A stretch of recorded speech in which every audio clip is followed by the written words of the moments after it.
Looking to up your privacy and security game while you travel? Then you need to check out Silent Pocket's patented product line of Faraday bags, wallets, backpacks, and other accessories at silentpocket.com. Be sure to use discount code SHAREDSECURITY at checkout to receive 15% off your order. But we are live. We are live. Okay. Welcome. And it's 4 o'clock. It is 4 o'clock, so we start right on time, as you know, Scott. Just like a Swiss train. That's right. That is right. So how you doing? Crazy, man. Yeah. It's a crazy life. Yeah. Me and my buddy Kay behind me. Yeah. Kay is our Cyber Knight. Oh, Cyber Knight. Is that the name? Is that the official mascot? That is the official mascot. He's going to get some plastic surgery in the next week or two, but he's going to look something like this. Oh, that's awesome. That's awesome. So, well, why don't we welcome everybody to the show? Welcome to episode 96. 96. We're closing in on the big 100. Yes, we are. And I have surpassed that in the weekly show. We're up to 106. Yeah, well.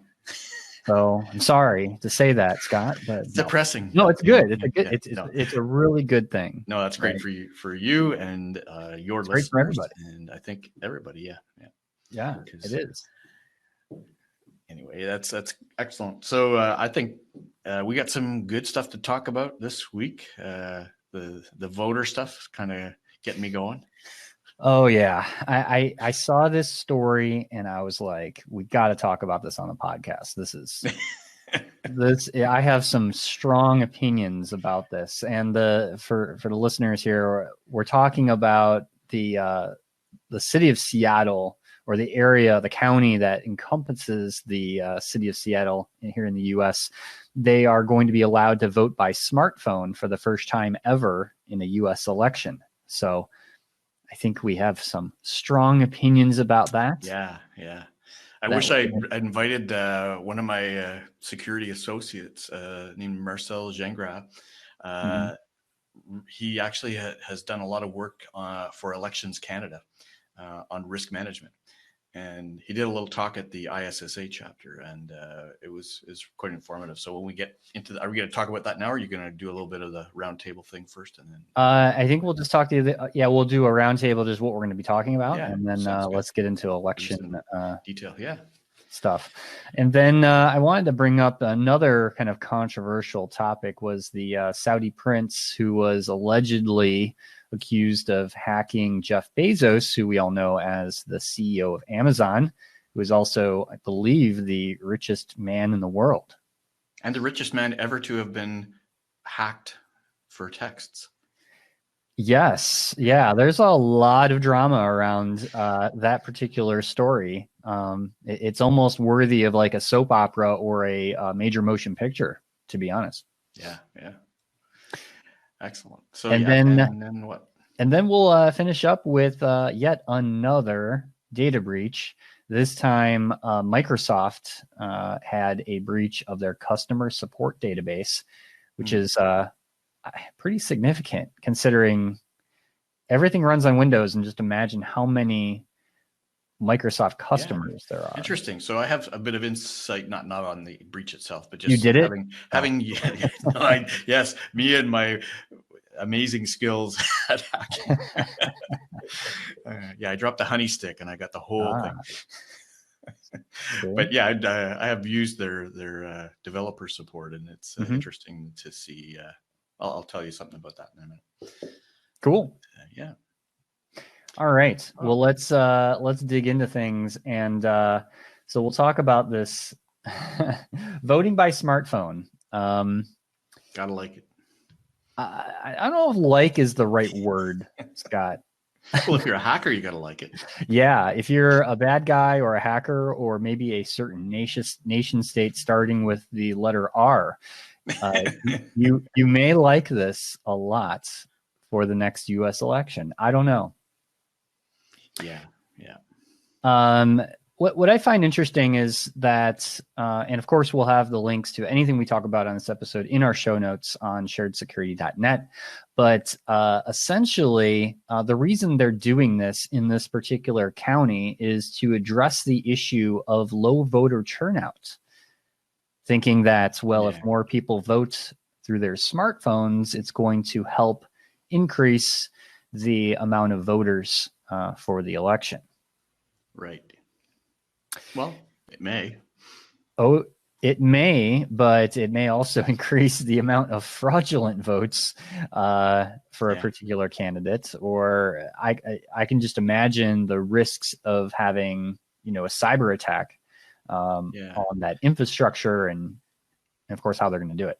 Yeah, and the story. So we're pointing to an NPR story in our show notes. Some really interesting statements in here that I found. Not the least of which is that Canada has better voting turnout than the States. Haha. But true. No, there was some notes about how they're going to handle authentication and why they're so confident of their ability. Did you read that part? I did, and I was fascinated by. So once they essentially complete their vote through this app that's going to be on their smartphones, they have to verify their submissions through a signature on the touchscreen of their device. And supposedly they're going to match your signature with, another signature that you had, I guess, through your voter registration, or how like it shows you, I know in the US you can see your voter history. Like when you go to vote at the polling location, you can actually see your signature of when you last voted. So apparently they're going to be printing out each of the ballots that you make from your smartphone as, a way to authenticate you, apparently. Yeah. So, tell me they're not going to try and match the signature that's on your smart touchscreen of your smart device with the previous signature that was done on paper? Yeah, that's what it sounds like. And I don't know if you've ever tried to sign anything on a screen. That's why I'm laughing. But it doesn't go very well. It's usually a big scribble right across that is not my signature. I don't know. It says the election officials in Washington are adept at signature verification because the states vote entirely by mail. And that will be the way people are caught if they log into the system under false pretenses. Of course. Exactly. That's the ticket. Yeah. And I like some of the quotes too of, from, cybersecurity professionals and others, if you're voting through the internet, it's basically garbage in, garbage out, because you cannot verify that source appropriately, because there's so many ways that not only your smartphone, but the path that your information travels across the internet could potentially be hijacked or hacked, or there are so many potential attack paths. And this is why cybersecurity professionals for years have said this is not a good idea. The internet was not built for something like this, especially for something as serious as voting. Yeah, totally agree. I also wanted to add something. I mentioned at the top of the show that a buddy of mine has done a lot of work for Elections Canada, analyzing the risks, in different parts of the election process. And he did this talk at the ISSA chapter a couple of years ago. And it was really fascinating because the things that we think of in a physical voting booth and the process that you're led to go through, it may be different in the US, but there are, dozens of specifications around the voting booth and the process and everything that happens. And he said that it was defined so long ago, there's no sort of threat rationalization as to why things were the way they were. And they say, well, why can't we change this? And then after analyzing it, they go, oh, there's a reason why they did it that way. And it turns out that it's very hard to change things to actually make things any more efficient or secure than the way we have them right now. And it was quite interesting. He also talked about not just the electronic security, which we're all concerned about, if you're voting over the internet, but something like coercion, right? The reason that we have these solitary voting booths and nobody can go in and nobody can see what you're writing. You're not even allowed to bring a camera or a phone in officially, because if somebody was paying you to vote their way, authorities don't want you to have a way to prove to somebody which way you voted. So Right. it takes away that incentive to try and bribe people into voting. So I just thought that was really fascinating. There's so many parts of the process and the physical geometry of the voting booths that's really important. And you just can't address those things in a remote way. You're completely right. And that's a thing that I think is overlooked quite a bit, is that, how do you know that's really the person that voted? Because in a polling location, you actually physically see them. Yeah. And that's something you can't do with a smartphone. Exactly. So yeah, lots of interesting stuff. If I ever find the deck that Marcel used for that presentation, I'd love to share some of it because it was really fascinating. Yeah, and the other interesting take on this was, the kind of the comments from the companies, and the one company in particular that is using that's manufactured the app for this, and of course they tout how secure it is, and they say that people that are like cybersecurity professionals are saying that you shouldn't be doing this. They're behind the times, and they don't want higher voter turnout, and it's all kind of this Fake you news. should really get with it, right? Yeah, we're voting with our smartphones now. Like, this isn't the 1950s, and I mean, it makes sense that people who haven't really thought about all these little issues feel that it is kind of archaic the way we do things, but people need to be educated on that. Right. And there's a reason why I think we do it that way. And I just don't think anytime in the near future we're going to see a change. And I think we talked about in the podcast before, if you really want to see how insecure the entire voting system is, not just in the US, but anywhere, is you go to DEF CON, the largest security hacking conference in the world every year in Las Vegas. And they have a voting hacking village where they actually bring in voting machines. They simulate the election networks, and they have just a bunch of hackers that try to break in and destroy, the election process, and they are all successful every year. Doing that. And it's going to be an interesting year, right? DEF CON in July or August, whatever. And then we should actually have Rachel on and maybe Marcel before the that would be really cool. That would be really cool. We'll do an election special edition, and we can break down the stories like this, and if there are any other states in the US that or other countries. We probably won't have any major election related breach stories to report between now and then, but well, with this in particular in Seattle, they're actually using this right now for their current, I think it was like their county election or something. Municipal stuff. So local stuff. So it'll be interesting to see, what comes of this. But and this is a big election here in the U.S. this year. Kidding, so wish I could vote. You can't, Scott. You're Canadian. You should apply for dual citizenship. Oh yeah, that's what I should do. Yep. Yeah. I'm sure you want to go through that process. I'll look into that. I'll get back to you. Yeah. Okay. All right. So what do you think about Jeff Bezos being hacked by the Saudi prince?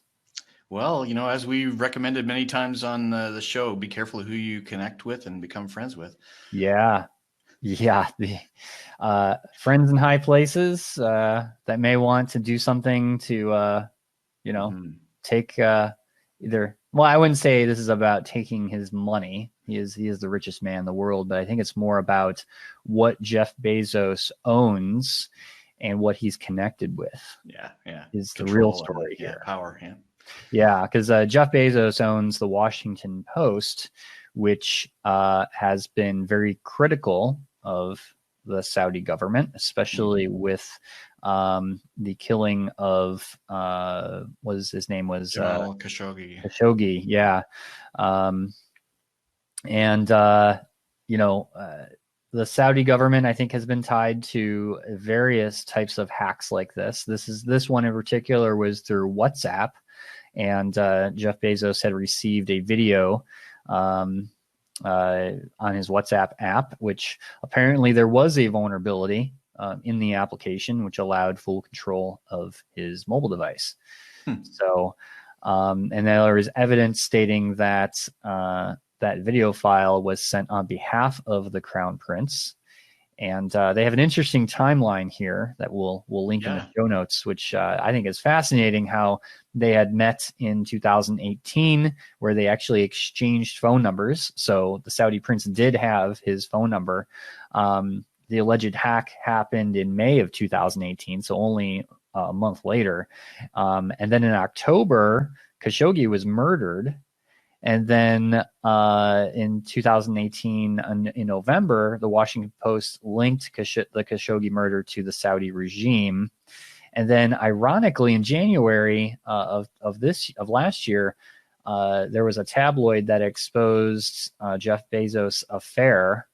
He had an affair on his wife and leaked these photos, apparently, of that whole situation, which was very embarrassing for Mr. Bezos. But I'm just saying there's a lot of similarities, and I think there's things that you could blame the Saudi government for. Yeah, it's it is kind of a mysterious timeline. It would make for a good mystery show. Yeah, exactly. And the other thing I find fascinating is apparently the tool that was used to hack Mr. Bezos' phone was Pegasus, which is very well known in the cybersecurity space. The company called the NSO Group, which is an Israeli hacking. Well, they're a app or forensics group, right, who has been known to make this type of malware and spyware and sell it to nation state governments to hack into various people's phones. They would be the only type of firm that has the capability to do that. So very interesting. Yeah, it is. So WhatsApp is owned by Facebook. Yeah, that's what I thought. Yes. So maybe Jeff could sue Facebook for the vulnerability being there. It's interesting. I don't know. Maybe two rich people ending up suing each other. I don't know. There's no drama or fun in that. Yes. No, none at all. But an interesting story nonetheless. And I definitely encourage our listeners to read the article, or if you've seen it in the news. I think it's fascinating. And I think the biggest point is that, nation states like the Saudi government, the Russians, the United Arab Emirates, all of these have an enormous amount of money and a lot of connections to these groups like the NSO Group that has extremely powerful software, as well as 0 days for, any type of device. So if they're targeting somebody, they are definitely going to get in. Because again, power and money and all those things, you can basically get whatever you want. Yeah. It's it's a weird story, but you can sort of imagine how it would unfold, right? You probably said, hey, what can we do to get control of this guy's phone? Right. And now a word from our sponsor, Edgewise Networks. The biggest problem in security that remains unsolved are flat networks in cloud and data centers, with unprotected attack paths that allow threats to move laterally to cause data breaches. But microsegmentation using network addresses is complicated and takes too much time. But there's a better approach: Edgewise Zero Trust Auto Segmentation. Edgewise is impossibly simple microsegmentation, delivering results immediately with a security outcome that's provable. At the core of Edgewise Auto Segmentation is Zero Trust Identity, which allows workloads to communicate only after their software identity has been verified. Malicious or unimproved software is no longer allowed to communicate. Identity-based protection provides more coverage with fewer policies to make Edgewise simple to deploy and manage. No changes to the application or network are required. One solution protects virtual machines and containers in the cloud and on premises. To stop lateral threat movement and prevent breaches, Visit edgewise.net for a demo and to see results within minutes. So there was this story about Microsoft and having a security breach. Now, first, before I get into the details, definitely kudos to Microsoft. They are one of the companies that I think a lot of organizations model in terms of how to handle an incident, right, or a data breach. They are very, very good at their communication, how they respond, and as well as, detailing out what happened. And so they can learn from that, and as well as educate others in the industry of, hopefully helping prevent this from happening to anybody else. So, they didn't do anything wrong in terms of their response to an incident like this. If anything, they did everything the way it's supposed to be done, which is good. Right. Yeah. Okay. Well, I mean, and it was basically customer support database information. It says it was an internal customer support database, and it was accidentally exposed without proper protection. So, right, it's a process, or maybe the error on the part of an employee or something like that, right? So not a systemic or inherent problem in their processes, other than it is, I guess, apparently easy for an employee to make that kind of a mistake. But well, it was a misconfiguration essentially. So the data was up on Azure, and there were security rules that were, I think, applied incorrectly, which they have now fixed. But this is a very common type of issue around security rules in a cloud environment. And these databases, which are, they're essentially called Elasticsearch databases, which allow for faster searching, faster querying. Exposed Elasticsearch databases are extremely easy to find out there on the internet. Somebody should do a Shodan site for them. Well, that's what I mean, is you could use the tool of Shodan, and that's how these data leaks are always discovered, because there's people out there that are just constantly running queries with a tool like that, looking for these exposed databases. And it's literally just going there, seeing the port open, and dumping the database. It's extremely easy to do. It can happen fast. Yeah, very fast. So ironically, I'll actually be giving kind of a mini talk this year for those of you that are going to the RSA conference in San Francisco at the end of February. I'll be in the Veracode booth.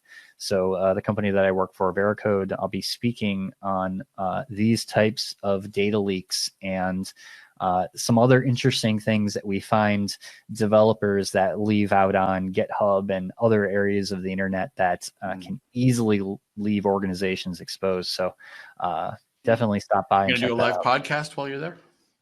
I don't know if I'll do a live podcast, but I will bring my recording gear, and I might actually do some impromptu interviews with some people that I meet, and some other friends and colleagues. Excellent. So that's awesome. I was just going to say that we do use some Microsoft and Azure and support processes there, and they are pretty responsive and generally good service. So I noticed they used a lot of sort of subcontractors for support. So I was wondering if the breach might have been related to subcontractors or the supply chain, but it did say it was internal. So that wasn't really an issue. Yeah, there wasn't a lot of details of like who caused it, but I mean, 250 million entries, which is email addresses, IP addresses, support case details. They said it didn't include any kind of personal user information, but email addresses alone, I mean, that is just a spammer's dream. 250 million valid email addresses, social engineering, spam, oh yeah, all kinds of stuff. Ransomware.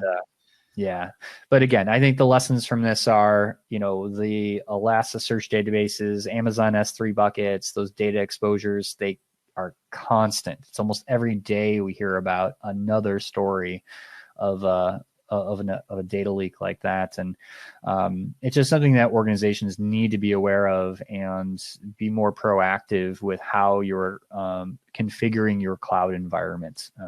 Because one misconfiguration now, like in this example, can be very costly for an organization. Yes, it can.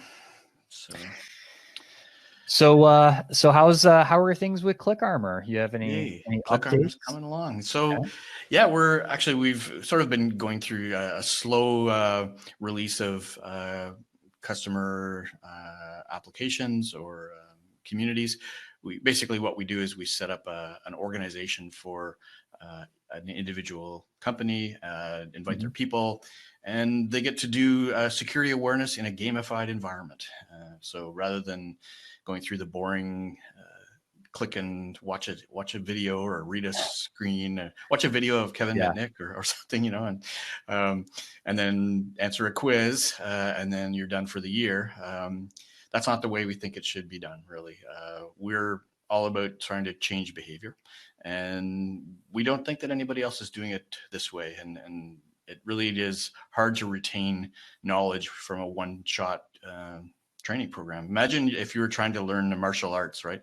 And you went to one karate course, and then you figure you're done for the year to be able to protect yourself next week when you're walking through a dark alley. So we're trying to get that, what we call continuous cybersecurity awareness, to improve the resilience of the human endpoints. Call it human endpoint resilience. It's a new term I'm just coining. So, I mean, so many billions of dollars spent on the technology, like data loss prevention, antivirus, even AI-based intrusion protection, right? And the human endpoint sits there with nobody spending any money to patch it. So that's what we're expecting to be able to help businesses with. And our first phase of launch will be in a couple of months with a major marketing launch to managed service providers that deal with small businesses. And they're less about compliance and more about trying to actually change people's behavior and get them to stop clicking on things. So that's where we're heading. So I have a little bit more each month. I do things a little bit differently, but we're getting really close now. And what we can do, if anybody's really interested in investigating and trying it out, is just go to clickarmor.ca, and there's a place where you can request a trial or get a quote, and we can definitely talk to you about getting a trial going. We have a free community that's by invite only. I can invite you to that, and you can see if you can make it to the top of the leaderboard. Nice. And that's for our first courses on phishing. We've got social engineering, we've got acceptable use policies, we've got mobile, we've got passwords, whole string of things. And it's not just, as I said, a one-time thing. We're basically aiming for businesses to do a month or two at a time on a topic, and you get people coming back and trying to knock the boss off the top of the leaderboard. So nice. I love it. I love it. And it's well needed in the industry right now, because I can't tell you how many you can even just look at Twitter, like especially this time of year right now, because it's when everybody is doing their compliance training, at the beginning of the year. And you see so many complaints about, oh God, I got to take this security awareness training again. And people are just dreading it because it's like the boring videos and click through PowerPoint presentations, and the quiz. Not going to change behavior, right? So right, it's not, and just people are going to dread it. And why not make it fun and make a game out of it in a competition? It's good. Yeah. So I mean, we're not building just games, right? It's gamified learning, really. So it's trying to make a change in behavior through real motivating techniques that online games use, and we use a real game engine to build the challenges and things. So. I promise next time I'll have some little demo. We should figure out, are we able to do live screen sharing on Get Vocal yet? We can, yes, we can. Last time we tried that, we lost your sound, right? Yeah, it was a little wonky, but it sounds like it's gotten better. So I've watched some other Get Vocalers, if you will, on their channels, and they've been doing some screen sharing. So it seems to be working. So I think we should do a quick demo on the next monthly show, and for sure. Show everyone what you're working on. Well, I appreciate the chance to give it a little plug, and absolutely. When it gets rolling, we'll definitely be doing a lot more advertising, and people will see us out there more. Definitely. All right. Well, I think that's all we have for today. But I want to thank everyone for listening to the podcast. And if you're looking for a weekly show with the top 3 security and privacy news from the week, check out the Shared Security Weekly Blaze, which is our weekly podcast. Yeah, and I point all my buddies to it, and they're looking for just quick updates. What are the top stories of the week? And Tom does a great job. 10, 15 minutes. Do it on the bus. Yes. And I would plug our last episode. I was out in London traveling, so I recorded a really good interview before I left with Emily Wilson from Terbium Labs, where she's talking about dark web fraud. New forms of dark web fraud. And I highly recommend everyone checking out that episode. It's just a fascinating topic of some of the things going on in the dark web and this whole economy that criminals have built is just fascinating. Yeah, it is really interesting. I think it would be good to do another. I think we may have done 1 or 2 episodes on it before. It'd be good to do again another one. You just did an interview, but we could do some others too. So yeah, that's good. And I was just thinking the last time when we had Rebecca on before Christmas, Rebecca Harold, we were talking a little bit about, maybe we should do an updated type of honey stick or some kind of decoy type thing. And we had ideas around using, what was it? Who's the guy that does the glitter bombs? The YouTube guy. For the porch pirates. Yeah. So we were thinking about something like that, where you could put some kind of access point in a device and leave it somewhere. So all that just to say, we'd be open to anybody who wanted to sponsor one of those kind of a research projects, and it'd be fun to get a bit of a budget and do something on a bigger scale. Yeah. If anybody is interested in helping with that or sponsoring that, please reach out, feedback@sharedsecurity.net, or hit us up on all the social medias. So I didn't realize Rebecca was so devious. She sent some really good ideas. She is. I know. We had that email thread going with her, and I was a little surprised. But yeah, she would make a great pen tester if she wanted to just change careers all of a sudden from privacy to pen testing. Awesome. Cool. All right. Well, I guess that's a wrap for today, and we will talk to people next time. Yep. Thanks for listening, everyone.